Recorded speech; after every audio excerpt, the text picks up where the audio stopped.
everybody. I tell you what, we're gonna walk through this, and I'm gonna, for some of you guys that are old hat at this, you're gonna already know what I'm gonna say. But this 55 Chevrolet, first off, it's a two-door hardtop, and where that streams from is it looks like the hardtop version of the convertible.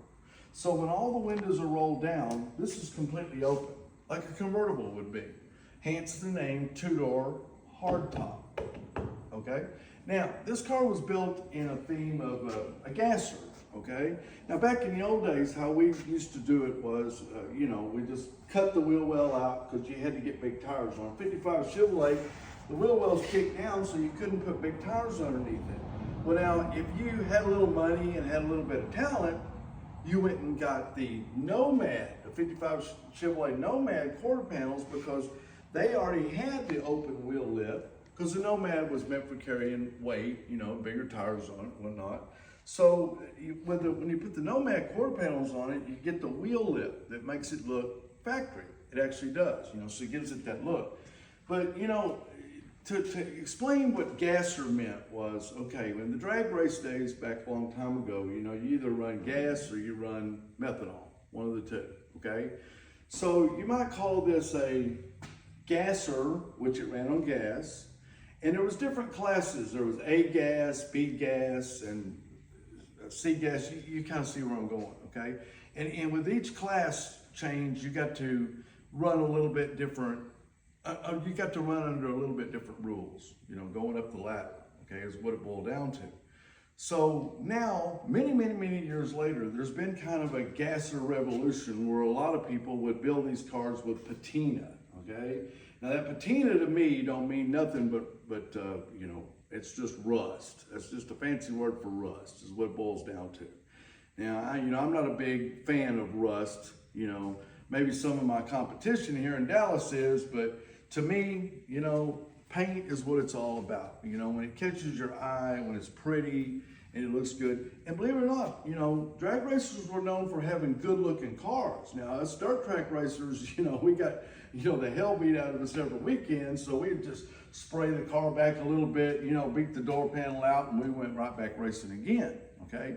But drag racers were really meant, to be known for their lots of chrome, lots of beauty, real pretty cars and super fast on top of that, to add, insult to injury, it really was.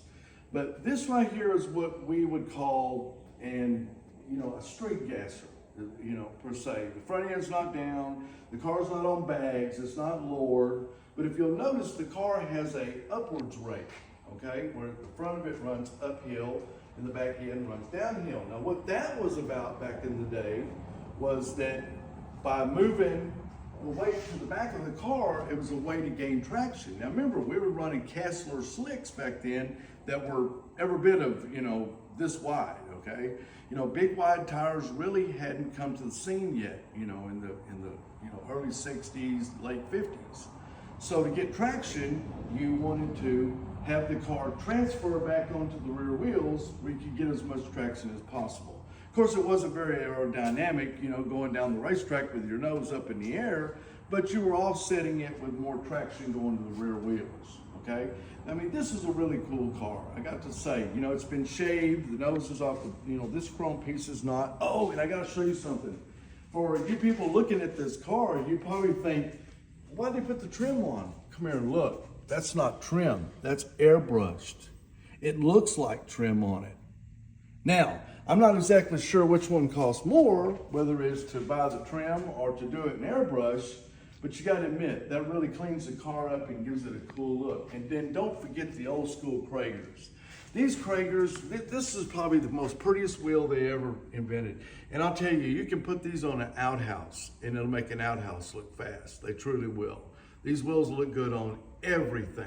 I mean, seriously. And even today, they're making them in 18s, 19s, 20s and all that. But for me, it's 15-inch.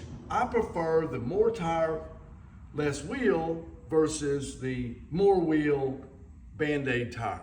Okay, it just don't look right to me. Maybe I'm old school, maybe I'm not, I don't know. But the car was designed to run, more tire, less wheel, and it just goes with the whole theme of the car. But you know, I hope this kind of explains what, you know, gasser meant. Gasser means it ran on gas, okay? And let's see, what else can I tell you? That's really about it. It ran on gas, and that's what it was. It was a gasser. And the cars was probably the 55 Chevrolet is probably the most well-known gasser that was ever built. I mean, you know, there's Stonewoods and Cooks, 40 Willis and whatnot, but the 55 Chevrolet was broadly used over the years. I remember back even when I was a kid, you could buy these cars for $200, drag them home, hot rod the motor, and go out on Saturday night and have a blast. And the best part about it was you had room for your girlfriend to sit in the car with you. I loved the bench seat. Slide her over close to you, shift those gears. Hotter than all kinds of hell here in Texas, but we were young and didn't care. But anyway, I'm Thomas from Hot Rod School University, and we'll be back soon to see you.